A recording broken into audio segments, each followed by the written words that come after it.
out by addressing the sexual assault Yeah, lawsuit? I've already read this statement, but I'll do it again for you if Thank you'd like. you. I hope and understand that I cannot take any questions related to pending litigation, specifically the lawsuit recently filed against the university in Nashville. I refer you to the initial statement by the university's counsel in that matter, Bill Ramsey, and specifically I reiterate the following from his statement. Any assertion that we do not take sexual assault seriously enough is simply not true. To claim that we have allowed a culture to exist contrary to our institutional's commitment to providing a safe environment for our students, or that we do not support those who report sexual assault, is just false. Beyond that, I refer you to any future statements Mr. Ramsey may make and to the documents he will file with the court on behalf of the university. This matter is now in the hands of the University Council, and I ask for your understanding and cooperation. Not speaking about the litigation so much, but we talked to like a victims advocates group today that was calling on your university to do more to protect students. Do you plan to do anything going forward to make it a safer environment? We always have at our heart keeping our environment safe for our students. When you said you were going to assess the climate of Title IX at UT, what did you mean by that? Well, I mean, I think we need to make sure we're in total compliance all the time with Title IX, like we always have. Do you think you'll look into changing the disciplinary hearings or process there? Well, you know, again, I really can't get into those details at this point because of the pending litigation. But you said several things like many issues are overshadowing our progress, many recent challenges have created distractions from our success. I mean, that's what you're referring to, right? It's one among many.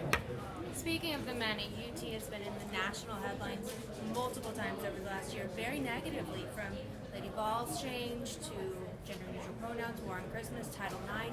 What's actively going to be done to make a change, and will there be a change with Chancellor G?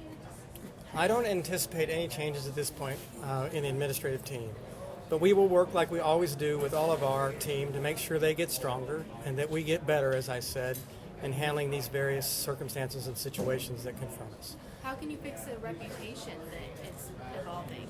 Well, I would argue that if you take a look at how we're performing at a very high level. And while it's disappointing that we've had these distractions that, as you say, have drawn national attention, the fact of the matter, this university is operating in a way, from the standpoint of its core missions, educating, discovering, connected, like it probably hasn't done in 10 or 15 years. And yet, we sort of get into trouble because of these issues that mean a lot to people, that we need to get more effective in working through and dealing with. Our viewers, readers, wherever we're from, they love UT. They went to UT. Mm-hmm. Their kids go to UT right now. A lot of them are concerned from what they're hearing, and the specific allegations aside in the lawsuit, 5 women have come forward saying they were raped in the last 3 years, all related to UT athletes or sanctioned events. Is that not worth a larger investigation within the university? Again, it's a matter of litigation, and I can't comment any further at this point. But outside the litigation, just on the university campus? We're always concerned about our student safety, and we always strive to keep a safe environment. And I think you have to wait for this case to go to trial or to be in the media via our attorney and his recommendations and comments. And our board will continue to govern us and make sure we are in agreement about how we manage the university. President, it seems like you're on a tightrope between students and what they're crying out about and the people paying the bills. How are you going to bridge that gap, because the sides are not coming closer together? Well, I mean, I think if you take a look at the initiative we developed last year, if you heard my speech around the budget advisory group committing to no bigger increases in tuition than the cost of inflation, we've got the message. We say we own this problem about our sustainability and our budget.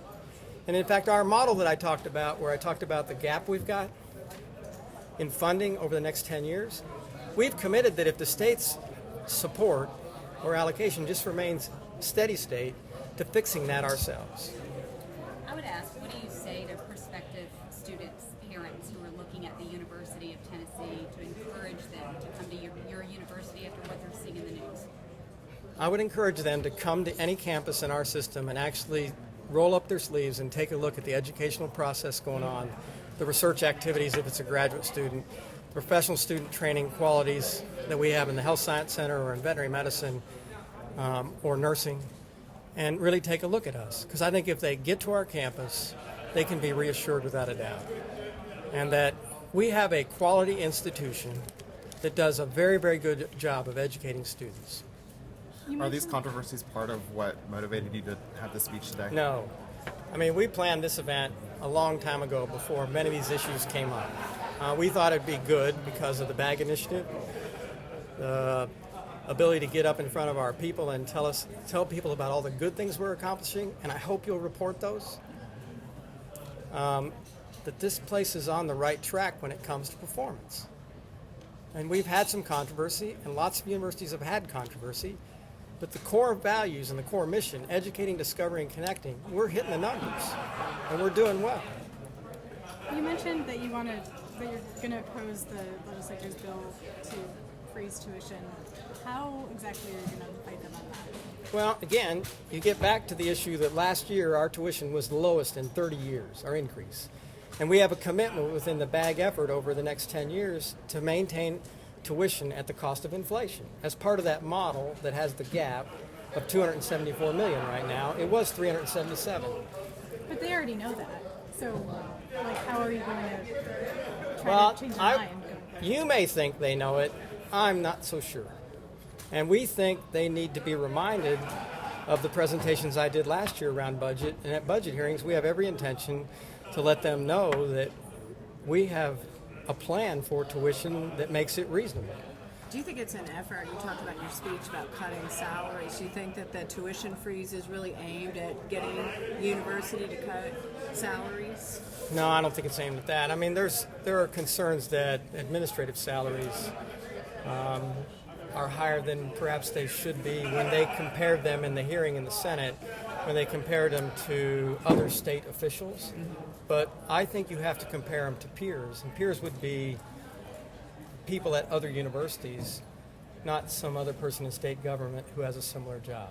Because the market that we look at when we do our market analysis, and oh, by the way, the market gap I mentioned was generated by a third party that matches each of our institutions with similar institutions to generate that gap in compensation.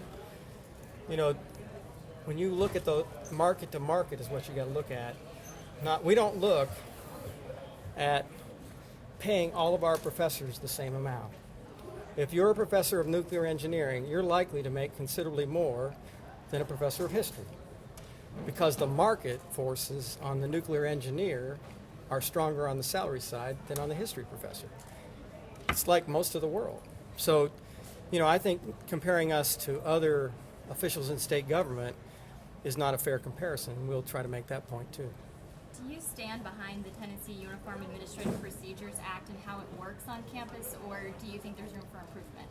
No, first off, the Tennessee administrative hearing approach is in state code and policy. So it's been put together by lawmakers. We think it's a sound process and procedure, and is one of the options a student may opt for if they elect to do that from the standpoint of a misconduct issue. So the critics will say that it makes women who come forward feel re-victimized, that they're the ones who are actually on the stand versus, their alleged assailant. Mm-hmm. Well, that individual can be represented by someone else, including counsel, and not have to show up at the hearing if they elected to do that. But it's one approach that has been part of a code for a long time, and I think it's a sound procedure. MTSU just finished a big fundraising effort, and I know that UT has done more in recent years to try to get more private fundraising. What else is happening going forward? Well, what we've done typically is we've done a number of mini campaigns around themes around a discipline, say the College of Business or the College of Engineering. We've really done a sort of an extraordinary job in fundraising. If you look at the $303 million last year, when I took this job 5 years ago, our goal by 2020 was to be at $200 million, and we're at $303 last year. We have a goal of raising 15% more this year, and we feel our numbers are continue to be really strong. We have a lot of strong supporters who are helping us out. And I still don't completely understand why you have the State of University. Can you explain again what prompted this? Well, I think part of it is I hired a really wonderful, talented vice president for marketing and communications who was at in New York with the SUNY system, and they did that there, and she thought it might be helpful. We talked about this 2 or 3 years ago, and we just finally got to it. And getting our message out from the standpoint that, and I'd hope you'd carry it, we're on track. Our numbers look really good at our core missions. We've had our controversies, but the heart and soul of this institution around educating and discovering and connecting is very, very strong and doing a great job. I would say an excellent job. You know, we took a look at benchmark numbers. I'm a numbers kind of person. We took a look at setting goals over the last 3 or 4 years. There's some 20 goals.